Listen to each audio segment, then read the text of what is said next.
In 2014, the United States go through an economic collapse, causing a totalitarian political party called New Founding Fathers of America to take over the government. With the support of his followers, the president passes a new law known as the Purge. This law allows all crimes to be legal once a year for 12 night hours.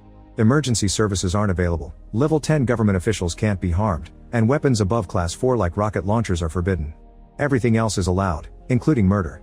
The purge becomes an outlet for people's darkest urges and allows them to lead calmer lives the rest of the year. So by 2022 the United States is practically crime-free and the unemployment rate has dropped to 1%. On the day of the 2022 purge, James is driving home while finishing some sales on the phone. He sells security systems specifically designed for the purge, which means he makes lots of money that allows him to live in a very fancy gated community in Los Angeles. There are blue flowers in his car and many of the neighbors have them in their yards too, which symbolize support for the purge law. James makes it home an hour before the purge. His wife Mary tells him that their daughter has been sulking in her room all day because her parents won't let her date an older boy, but James thinks she needs to get over it. In the room, Zoe is secretly hanging with her boyfriend Henry. When she hears that her father is back, she makes Henry sneak out through the balcony. They notice a neighbor sharpening a machete in preparation for tonight. Mary goes out to put the flowers James brought in her yard and is approached by her neighbor Grace.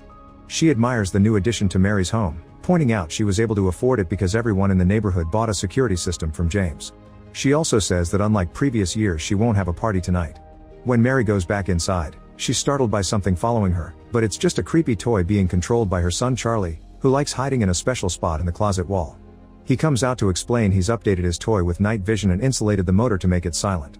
During dinner, the family bonding is interrupted when Charlie notices there are only 5 minutes left for the purge. James rushes to turn on the security cameras and notices 2 armed neighbors ready to hunt, which surprises him because those 2 guys aren't friends. He also sees that Grace is having a party, which means Grace lied to Mary not to invite her. After grabbing a gun from his safe, James activates the lockdown mode, which blocks all doors and windows. The TV starts the emergency broadcast system, which announces the beginning of the purge and reminds everyone of the rules. After an alarm rings in the neighborhood, Zoe rushes to her room and is suddenly tackled on the bed by Henry, who sneaked back into the house while the family was having dinner. Zoe wants to get dirty but Henry interrupts their kissing, saying he's come to confront James. The family then tries to keep themselves busy while the night continues. James does some paperwork while watching the violent results of the purge on TV and Charlie is playing around with his remote control toy, disturbed by the gory images on television. Mary worries when she hears gunshots in the neighborhood but there's nothing on the cameras, so James tells her it's fine. Minutes later Charlie checks the cameras with his toy and notices someone running on the streets. He runs to take a closer look at the screens and hears the wounded man begging for help. Gunshots can be heard in the distance so Charlie temporarily disables the security system and quickly moves to open the front door to let the injured stranger in. James notices the change and rushes to activate the lockdown mode again. The gate starts closing but the wounded man manages to slide in just in time. When Charlie's parents see the stranger, James gets his gun ready. At the same time Henry comes downstairs and pulls a gun on James, but he's seen by Mary who warns her husband. Both Henry and James move as they open fire and James doesn't get hurt, but Henry does and Zoe has to help him return to her room. Henry is bleeding heavily and Zoe doesn't know how to help. Meanwhile James realizes the stranger has disappeared and scolds Charlie for letting him in while taking him and Mary to the security room. Once they're safely hidden, James goes looking for Zoe only to find Henry dead in her bedroom. In the corridor, the stranger moves unnoticed. Suddenly Mary hears Zoe calling for her and leaves the room to meet her. She's freaking out over her boyfriend's death and swears she hadn't known his intentions. Before Mary can do anything, Zoe runs to hide in shame. At that moment a bunch of masked young adults armed with all kinds of weapons appear in the yard. When they ring the bell, Charlie and his parents check the screens and find the gang leader taking his mask off in front of the front camera. He knows who this house belongs to and talks to the family as if they were colleagues, offering a speech about the importance of the purge and commenting on the blue flowers. The gang is behind the stranger's wounds and the neighbors told them that he's hiding in James' house. The leader asks the family to send the stranger out so the gang can finish purging him, giving them time until their equipment arrives. If by then the stranger isn't released, the gang will break into the house to kill the family. As the group walks away the power goes out in the house, so the backup generators activate to keep the cameras on. Mary asks James if the security system will protect them, but he admits the system is practically just for show. It discourages casual passersby but won't withstand heavy force. Charlie doesn't want to kick the wounded man out but James points out they don't have a choice. Using flashlights, James and Mary split to look for the guy around the house, finding many bloodstains on their way. Mary is startled when she hears pounding on the gate and the voices of the gang members asking for the injured guy. In the security room, Charlie watches the gang making dirty gestures for the cameras or playing like children in the garden. Eventually James finds the stranger in a corridor and tries to chase him but he quickly loses sight of him in the darkness. Then Charlie sends out his toy and uses its night vision to find the man hiding behind the couch in the living room. At first the stranger is creeped out by the toy, but after some hesitation he starts following it. Charlie uses the toy to guide the man to his special spot on the closet wall. By the time Mary reaches that room, the stranger has already covered the hole and he can't be seen. Suddenly Mary is startled by a strange noise in another corridor and decides to go investigate. Meanwhile the gang leader yells for James, asking him to come to the door to discuss the situation. James explains to him that he supports the purge and he'll give them the stranger, he just can't find him. When another gang member complains about the wait, the leader shoots him in the head before reminding James that their equipment will arrive soon and that will help them get in. Back to Zoe, she talks to her brother through the toy to tell him she's found a gun and that she'll hide in his secret spot for now. By the time James continues his search, he finds the stranger keeping Zoe at gunpoint. The guy tries to convince James to drop his weapon, saying he doesn't deserve to die. While James argues with him, Mary appears behind them and James tells her to shoot. Before running, the stranger drops Zoe, causing her to hit her head on the wall and fall unconscious. James chases after him and tackles him to the ground, where they start to fight. After some struggle, a gun is accidentally fired and the man gains a new wound. Then James grabs a vase and hits the man to knock him out. Minutes later, James and Mary are tying the guy up using tape. When they move him to a chair, the man wakes up and tries to escape again. James immediately grabs him and tells Mary to stab him with a letter opener from the desk. Ignoring Charlie's protests, Mary grabs the opener and inserts it into the man's wound, pushing until he agrees to cooperate. James then puts him on a chair and begins adding more tape, but Mary realizes they're being cruel and announces she can't do this anymore.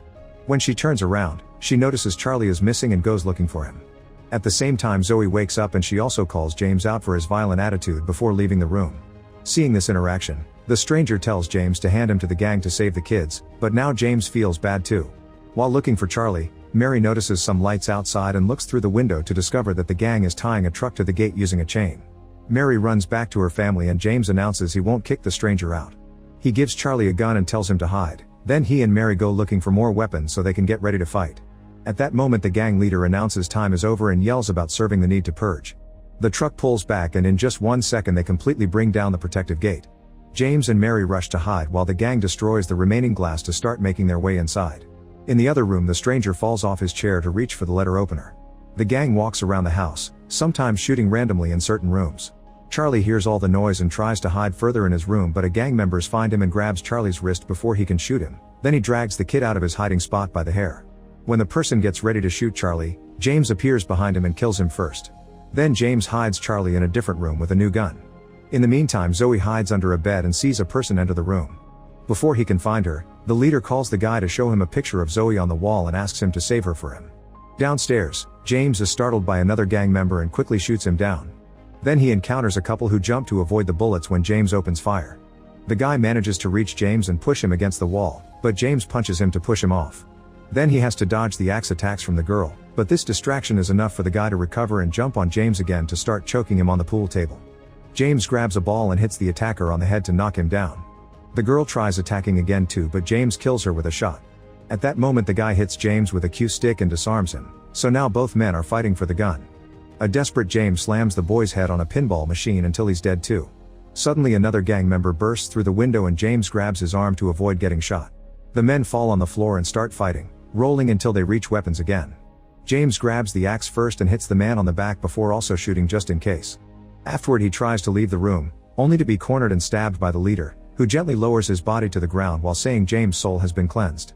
He even thanks him for the experience and kisses his forehead before leaving. As the other gang members run around the house destroying things, Charlie watches the security cameras and notices the neighbors gathering outside. There are 2 gang members still waiting in the truck and the neighbors immediately kill them. Meanwhile, Mary continues to move through the house and gets suddenly smashed against the wall by a gang woman. A man soon joins them and holds Mary down while the woman tortures her with tickling. Then she takes out a blade, but before she can attack, the neighbors arrive and shoot both gang members down. As she recovers, Mary hears more gunshots in the other rooms and goes to investigate, only to find a bleeding James by the stairs. She yells for her kids and Charlie immediately comes, but so does the gang leader. When he's about to shoot them, Zoe shows up and kills him first. Then she apologizes to her father before he dies. Then the family is surrounded by the neighbors, who have finished killing the rest of the gang. Grace announces that the family is theirs before the neighbors drag James' body away and try tying the rest of the family up. Mary fights back, but she's forced to cooperate when they threaten to kill the kids. As Mary and the kids are tied with tape, Grace explains the locals were tired of James' family showing off the money they made by putting a price on their neighbor's safety. The group gets their weapons ready to execute the family, but first they share a prayer in favor of the Purge and the USA. Suddenly Charlie's toy appears in the room, and while everyone is distracted, the wounded stranger makes a return to punch or shoot a few neighbors while taking Grace hostage. He forces everyone to drop their weapons and release the family before letting Grace go. Then he tells Mary to make a choice, and Grace asks for a quick end, but Mary wants to end the violence. She makes everyone sit in the living room and wait the remaining hours in silence. Later, with only a few minutes of purging left, Mary turns to check on the children and Grace tries taking the gun from her. However, Mary immediately hits her in the face with it and smashes her head on the table, reminding her of the deal. At that moment an alarm wails announcing the end of the purge, and Mary kicks everyone out of her house. Soon police cars, ambulances, and fire trucks' sirens can be heard in the area. The radio starts covering the results of the purge, saying that this year has been the most successful purge to date and that market stocks are booming, thanks to the massive sales of weapons and security systems.